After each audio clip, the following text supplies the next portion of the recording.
Bismillahirrahmanirrahim. Assalamualaikum warahmatullahi wabarakatuh. Alhamdulillahirabbil alamin. Alladzi arsala rasulahu bil huda wa dinil haqq liyudhhirahu 'ala dini kulli wa kafa billahi syahida. Allahumma shalli 'ala sayyidina Muhammad wa 'ala alihi wa ashabi asma'in. Usini wa iyyakum bitaqwa faqad fazal muttaqun. Kama qala Allah Ta'ala fi kitabihil karim. A'udzu billahi minasyaitonir rajim. Bismillahirrahmanirrahim. Ya ayyuhalladzina amanu taqullaha haqqa tuqatih wa la tamutunna illa wa antum muslimun. Saudara-saudaraku rahimakumullah. Alhamdulillahirabbil alamin. Pada kesempatan kali ini kita masih di bulan Ramadan, diberikan kesempatan oleh Allah SWT untuk menikmati setiap detik, setiap menit apa yang kemudian akan kita lakukan di bulan Ramadan ini. Mudah-mudahan amal ibadah kita di bulan Ramadan senantiasa diberikan pahala yang melimpah oleh Allah SWT. Pada kesempatan kali ini saya akan menyampaikan tentang sunnah-sunnah pada saat berbuka. Saudaraku rahimakumullah, kita tahu bahwa Islam mempunyai syariat yang kemudian sangat manusiawi. Segala sesuatu itu diukur dari kemampuan masing-masing.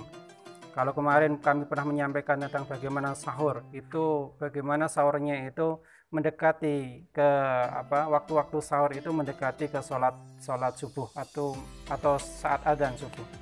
Pada kesempatan kali ini, kalau seandainya kita berbuka itu nanti ada sunnah di mana sunnahnya adalah mempercepat daripada buka. Itu salah satu syariat yang kemudian Allah SWT turunkan kepada kita semuanya.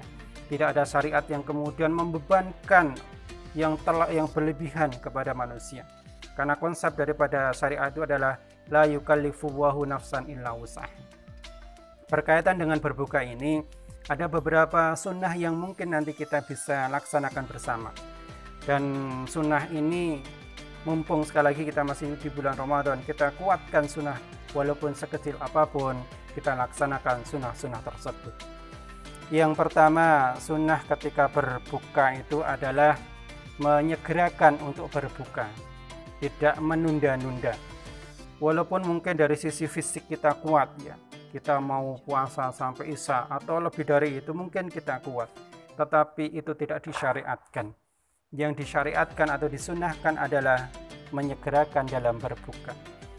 Ketika misalnya sudah terdengar adzan maghrib misalnya, ya sebagai kita untuk cinta kepada sunnah ya menyegerakan apa yang menjadi sunnah tersebut, yaitu menyegerakan untuk berbuka. Dalam hal ini Rasulullah SAW pernah menyampaikan kepada kita semuanya bahwa di antara sunnah adalah di antara berbuka, menyegerakan berbuka ini adalah bagian dari sunnah yang kemudian bisa kita laksanakan. Termasuk Allah SWT sangat mencintai orang yang kemudian menyegerakan dalam berbuka ini.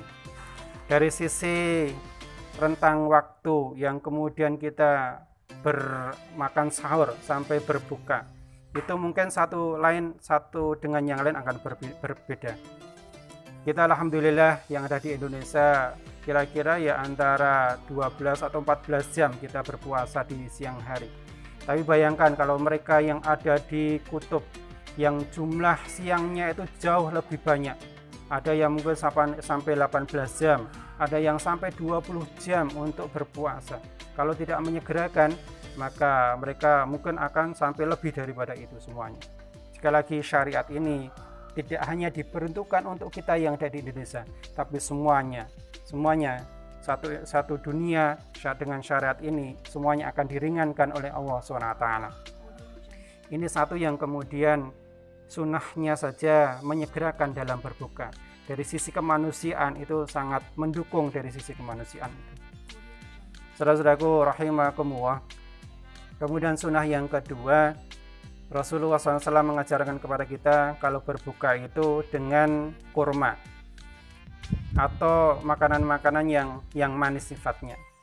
Secara redaksi memang Rasulullah SAW mengajarkan kepada kita dalam sebuah hadis ketika Rasulullah SAW berbuka itu dengan kurma yang segar. Kalau tidak ada kurma yang segar, kurma yang kering.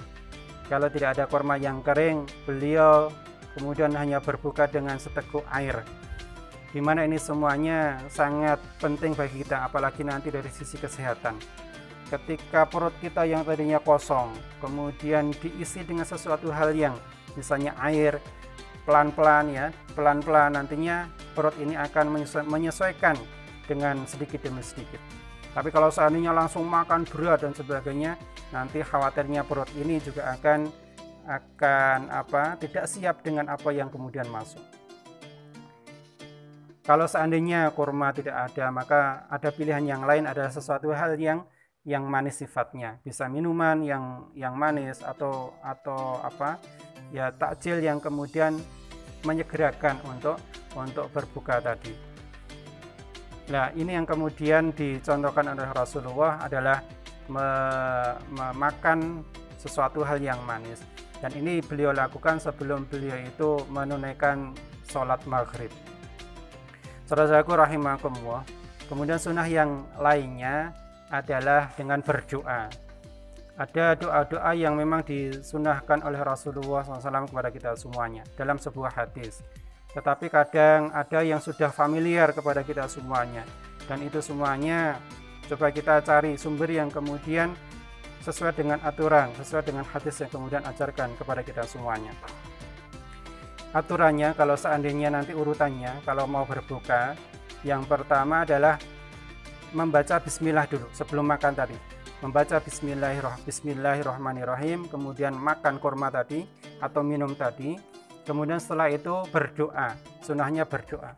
Apa doanya? Rasulullah SAW pernah mengabarkan kepada kita semuanya yang diriwayatkan oleh Imam Tirmidzi, doa yang mungkin yang familiar juga. Beliau memberikan contoh, dhahaba dhuma'u wabtalatil uruqu wa thabatal ajru insyaallah. Ini dilakukan setelah makan atau minum yang tadi dilakukan, kemudian baru berdoa. Bukan doa dulu baru minum, karena arti daripada dhahaba dhuma'u yang telah menghilangkan dahaga, haus, wabtalatil uruqu dan yang telah membasahi kerongkongan, wasabatil ajru insyaallah dan telah menerima amal-amal insyaallah. Itu yang kemudian contoh doa yang kemudian diajarkan kepada kita semuanya. Kemudian yang keempat, sunnahnya ketika waktu-waktu berbuka itu adalah memperbanyak doa. Kenapa doa? Karena waktu-waktu itu adalah waktu-waktu yang mustajab. Rasulullah SAW juga pernah mengabarkan kepada kita semuanya, ada 3 yang ketika berdoa itu pasti diterima, yaitu orang yang pertama adalah orang yang berpuasa sampai dia itu berbuka, kemudian yang kedua pemimpin yang adil, kemudian yang ketiga adalah orang yang terzalimi. 3 orang ini yang kemudian akan dikabulkan oleh Allah SWT.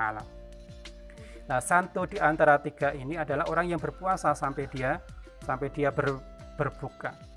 Maka kalau seandainya tadi mengurutkan lagi apa yang harus kita lakukan saat akan berbuka, yang pertama adalah berdoa, ya. Berdoa kepada Allah SWT sebelum kita itu minum, sebelum kita itu makan, sebelum kita membatalkan puasa kita. Yang kita lakukan adalah doa. Memperbanyak doa apa saja. Daripada kita di depan televisi, daripada kita ngabuburit kemana-mana, kita mungkin cukup di rumah. Apalagi sekarang saat ini kita di rumah, kemudian sambil menunggu waktu azan, maka kita bisa berdoa. Berdoa apapun, berdoa. Kemudian yang kedua, setelah berdoa tadi baca bismillahirrahmanirrahim. Kemudian baru makan, ya, baru makan atau minum. Setelah itu berdoa tadi, dhahaba dhuma'u wabtalatil uruqu wasabatil ajru insyaallah. Setelah selesai baru kemudian bisa sholat maghrib, ya.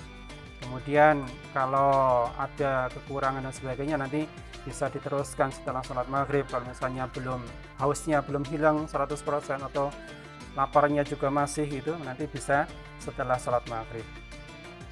Apalagi nanti kita masih menunaikan sholat taraweh, ya, di malam hari, jangan sampai nanti buka kita terlalu kenyang, akhirnya kita akan berat atau bermalas-malas ketika kita akan sholat taraweh. Dan ini mempengaruhi, kalau kita tadi bahwa kita makan terlalu kenyang, maka akan ada hawa nafsu yang kemudian mengantuk kita, yaitu rasa ngantuk yang kemudian akan berlebihan, sehingga nanti kita akan bermalas-malas untuk melaksanakan sholat taraweh berjamaah atau sholat taraweh sendiri. Itu beberapa hal sunnah ketika waktu berbuka. Mudah-mudahan syariat yang yang sedikit ini yang kemudian bisa kita lakukan, kita bisa lakukan bersama. Dan sekali lagi, kalau bukan kita yang melakukan syariat, siapa lagi? Mulai dari kita, mulai dari yang terkecil, dan mulai saat ini kita lakukan apa yang menjadi syariah atau yang menjadi sunnah-sunnah Rasulullah SAW ajarkan kepada kita semuanya. Demikian, apabila banyak kesalahan, kami mohon maaf yang sebesar-besarnya.